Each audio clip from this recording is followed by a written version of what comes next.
Eu recebo aqui a participação da doutora Paula Farias, ela que é advogada especialista em direito imobiliário.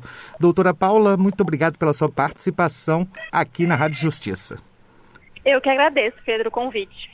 Doutora, explica pra gente sobre essa obrigação do pagamento do IPTU nos contratos de locação. Todos esses contratos, eles garantem essa obrigatoriedade? Na verdade, a lei do inquilinato, Pedro, estabeleceu que o proprietário poderá prever no contrato de locação a responsabilidade do inquilino pelo pagamento do IPTU.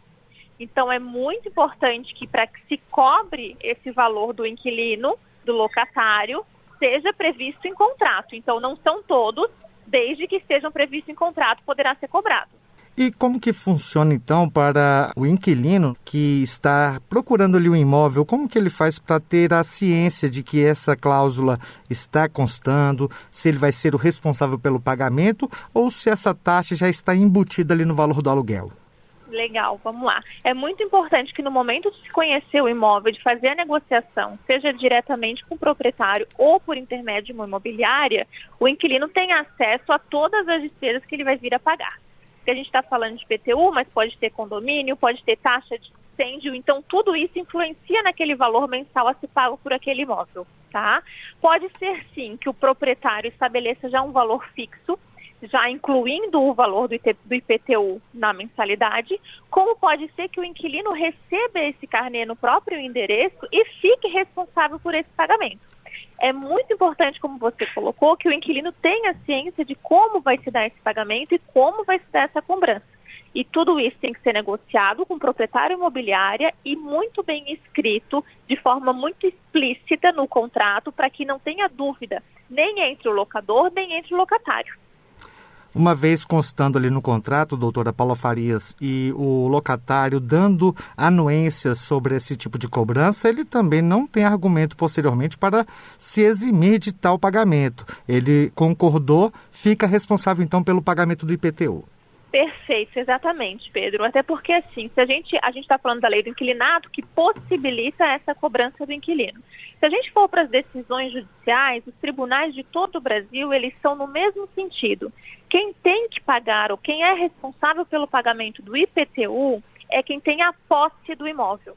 Então, se a gente imaginar o objeto do contrato de locação, que é o inquilino vai pagar uma quantia e, em troca, vai ter direito ao acesso ao imóvel. Então, é ele quem tem a posse do imóvel. Então, estando em contrato, já não tem como fugir, tá? Ainda que tivesse como fugir e ele fosse parar no judiciário, o judiciário é muito claro no sentido de que aquele que acessou o bem é responsável por ter a posse, é responsável pelo pagamento do IPTU. Então, não tem como fugir disso.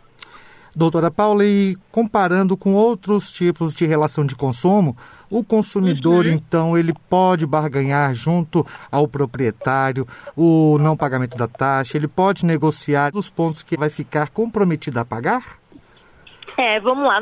Existem diversos outros contratos imobiliários e um exemplo deles é o contrato de compra e venda, por exemplo. Imagine que alguém comprou um imóvel na planta, né? Qual o momento que ele vai ficar responsável pelo pagamento do IPTU? Porque o imóvel pode estar pronto e quem comprou não ter acesso a ele. Então, como eu falei, a regra é quem paga IPTU é quem tem acesso ao imóvel, quem tem a posse ao imóvel. Então, se você comprou um imóvel na planta, por mais que ele esteja pronto fisicamente, se você ainda não recebeu essas chaves, você não tem obrigatoriedade em pagar esse IPTU. Esse IPTU ainda é de responsabilidade da incorporadora.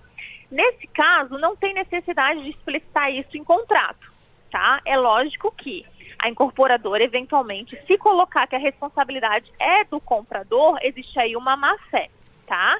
Como eu falei, os precedentes judiciais são no sentido de que responsável pelo IPTU é aquele que tem a posse. Então, estando em contrato ou não, não vai mudar nada. É lógico que quando a gente senta, conversa e tem uma cláusula específica, a gente evita futuros transtornos judiciais. Mas, se for o caso, a pessoa que está sendo cobrada, o comprador, pode recorrer para o judiciário e ele vai ganhar essa ação no sentido de não ser responsável porque não tem acesso ao bem ainda. Certo.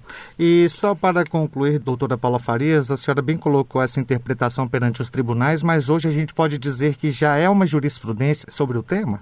jurisprudência sobre o tema. IPTU e condomínio é uma discussão bastante recorrente e é pacificado no sentido de que quem deve é quem tem a posse do imóvel. Muito bem, então essa foi a doutora Paula Farias, advogada especialista em direito imobiliário, que repercutiu conosco a obrigatoriedade do pagamento do IPTU, o Imposto Predial e Territorial Urbano, nos casos de contratos de locação. Doutora Paula Farias, quero agradecer a sua participação e os esclarecimentos aqui na Rádio Justiça. Eu que agradeço.